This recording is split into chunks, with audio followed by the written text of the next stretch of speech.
तो आज बात करते हैं भारत की एक ऐसी कहानी की जहां देश के दो सबसे बड़े आदर्श आमने सामने आ गए। एक तरफ था एक व्यक्ति का अधिकार और दूसरी तरफ था पूरे समाज का न्याय। पता है, ये टकराव सिर्फ एक केस नहीं था। ये तो एक ऐसी संवैधानिक लड़ाई की शुरुआत थी जिसने भारत के भविष्य की दिशा ही बदल दी।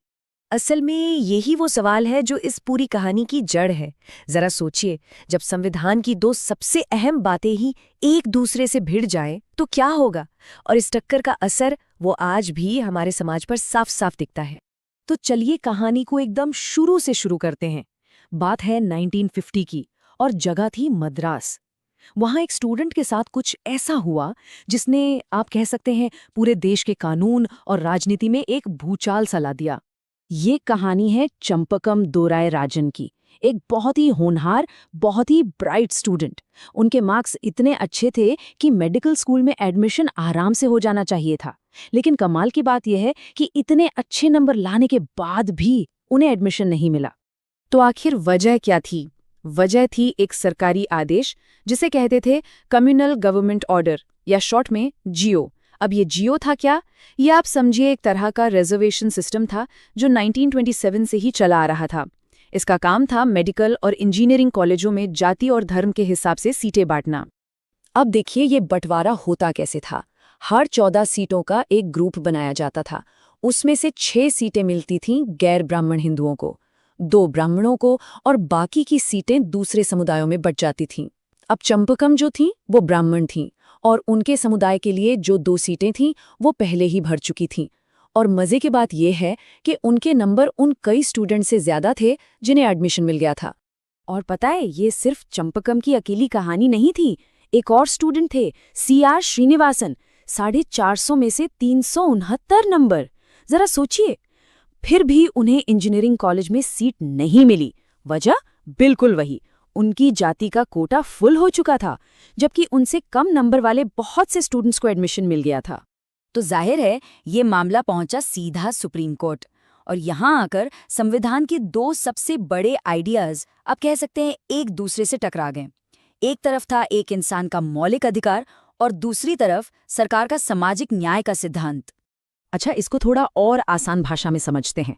देखिए, मौलिक अधिकार जैसे राइट टू इक्वालिटी, ये वो गारंटी हैं जो संविधान हर नागरिक को देता है। अगर ये अधिकार नहीं मिलते तो कोई भी सीधे कोर्ट जा सकता है।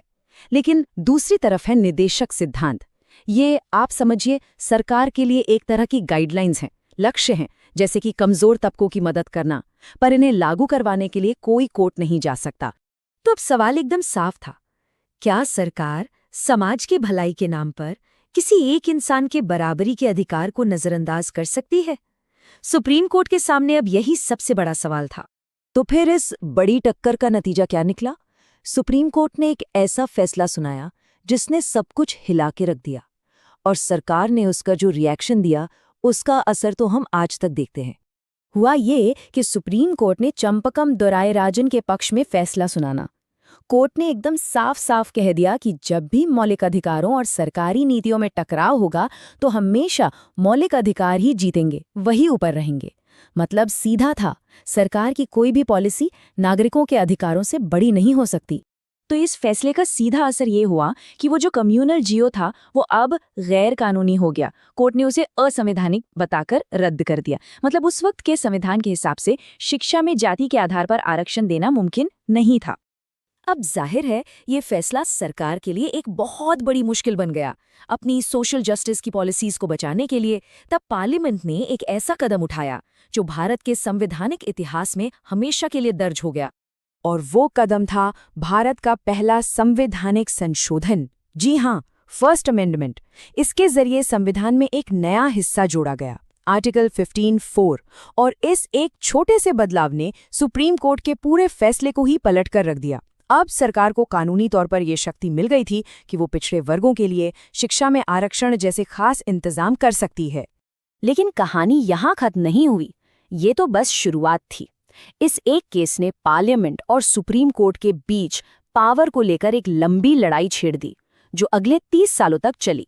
सवाल बस एक था, संविधान को बदलने और उसकी व्याख्या करने की असली ताकत आखिर किसके पास है? और ये लड़ाई कई बड़े मोड़ों से गुजरी, जैसे 1967 में गोलकनाथ केस आया, तब कोर्ट ने कहा कि पार्लियामेंट मौलिक अधिकारों को छू भी नहीं सकती, उनमें कोई बदलाव नहीं कर सकती। फिर आया 1973 का ऐतिहासिक केशवानंद भारती केस। इसमें कोर्ट ने बेसिक स्ट्रक्चर का सिद्धांत दिया, मतलब पार्लियामेंट संविधान को बदल तो सकती है, लेकिन उसकी नींव को, उसके बेसिक स्ट्रक्चर को नहीं हिला सकती। और आखिर में 1980 में मिनर्वा मिल्स केस में कोर्ट ने एक बैलेंस बनाया। कहा कि देखिए, मौलिक अधिकार और निदेशक सिद्धांत दोनों ही जरूरी हैं और दोनों को मिलकर काम करना चाहिए। तो इतने सालों की खींचतान के बाद आज सिचुएशन क्या है? आज हमारा संविधान एक व्यक्ति के अधिकार और पूरे समाज के न्याय के बीच वो बैलेंस कैसे बनाता है? आज जो सिद्धांत फॉलो किया जाता है उसे कहते हैं डॉक्ट्रिन ऑफ हार्मोनियस कंस्ट्रक्शन। अब ये भारी भरकम सा नाम है, लेकिन इसका मतलब बड़ा सिंपल है। इसका मतलब है कि कोर्ट संविधान को इस तरह से इंटरप्रेट करती है कि मौलिक अधिकार और सरकारी नीतियां एक दूसरे से टकराए नहीं, बल्कि साथ मिलकर चलें, एक हार्मनी, एक तालमेल बना रहे। तो आज का निचोड़ क्या है? निचोड़ ये है कि हाँ, ज्यादातर मामलों में नागरिकों के मौलिक अधिकार ही सर्वोपरि हैं, सबसे ऊपर हैं। लेकिन समाज के बड़े भले के लिए कुछ खास केसेस में पार्लियामेंट इन अधिकारों में थोड़े बहुत बदलाव कर सकती है, पर एक शर्त है। कोई भी कानून संविधान के बेसिक स्ट्रक्चर, उसकी बुनियादी नींव को नहीं बदल सकता, और हर कानून को कोर्ट में चुनौती दी जा सकती है। और यही इस पूरी कहानी की सबसे बड़ी बात है जो हमें याद रखनी है।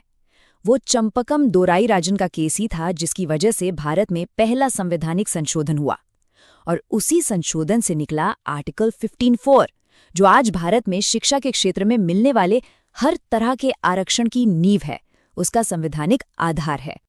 और ये हमें वापस उसी पहले सवाल पर लाके खड़ा कर देता है कि कोई भी देश एक अकेले इंसान के मौलिक अधिकार और पूरे समाज के लिए न्याय, इन दोनों के बीच एक सही संतुलन कैसे बना सकता है।